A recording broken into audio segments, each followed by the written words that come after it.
It's part one of our conversation with the great Michael Omartian. I'm John Beaudin from Rock History Music.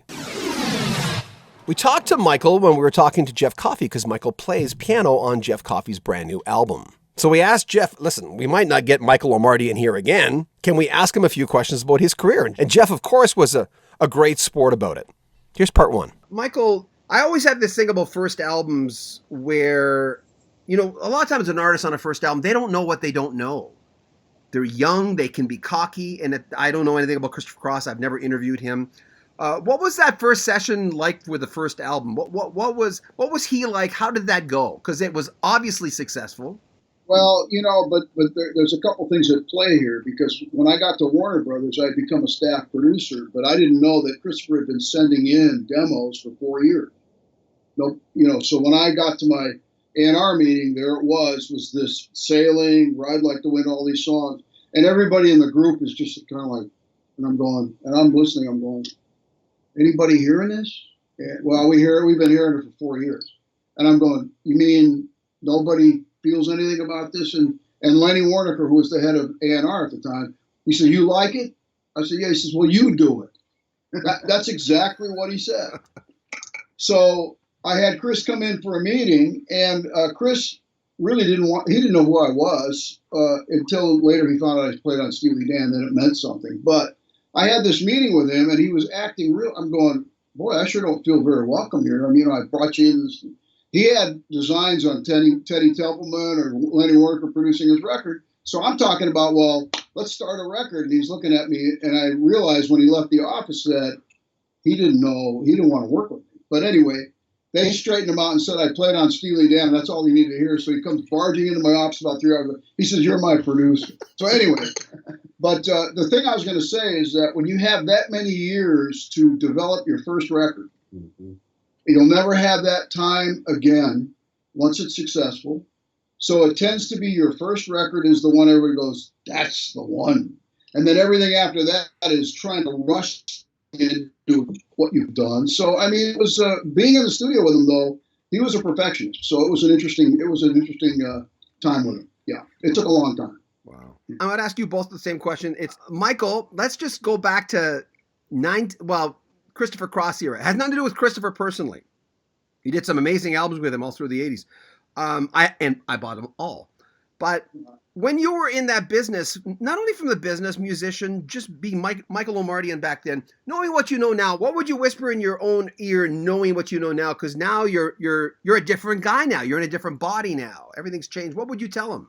Well, I would kind of what I've been alluding to all along. I would have said, relax, enjoy this, because you're being given an opportunity that a lot of people don't get.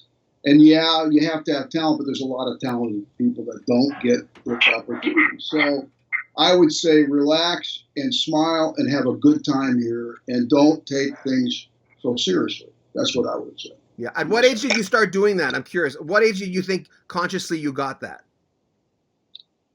Maybe 10 years ago. Mm-hmm. And I think it was the understanding that the record business had changed so much that there really wasn't a real straight ahead path to get where people wanted to get to go. And I had to realize that I was very fortunate to be in a path that made sense. There was 1, 2, 3, there were steps. Now there are no steps.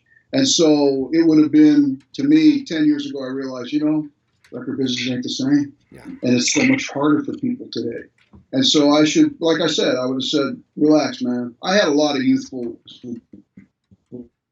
Yeah. And Jeff, about you, when you're like me in the way that I'm older than you, but what he was doing in the 80s and 90s, especially for me, where I was paying attention. I was one of those guys that if Michael Omartian was on an album cover, I'd want, as a producer or involved, I was curious about you. And not everyone does that, but I was. And I know you were, Jeff, as well.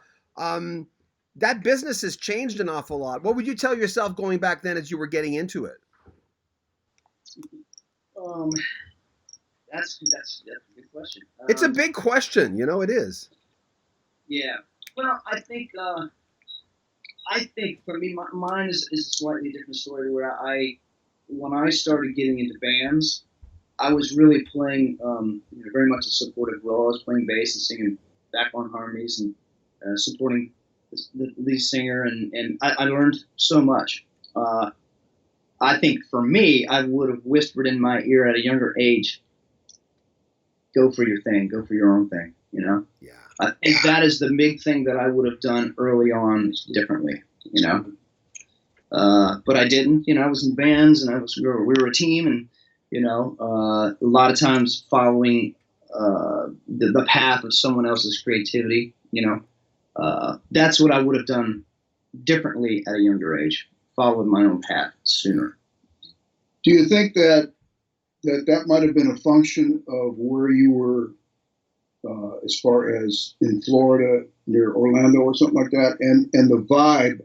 Yeah, I think it maybe something has to do with environment, like LA being a recording capital, whereas where he was raised, it would probably be more common that you would end up in a band either playing someone else's material or supporting somebody else because of just where you are. Yeah. And I think that if Jeff were to be placed into New York, LA, Nashville, it might have been very different the way you viewed those early years than you do.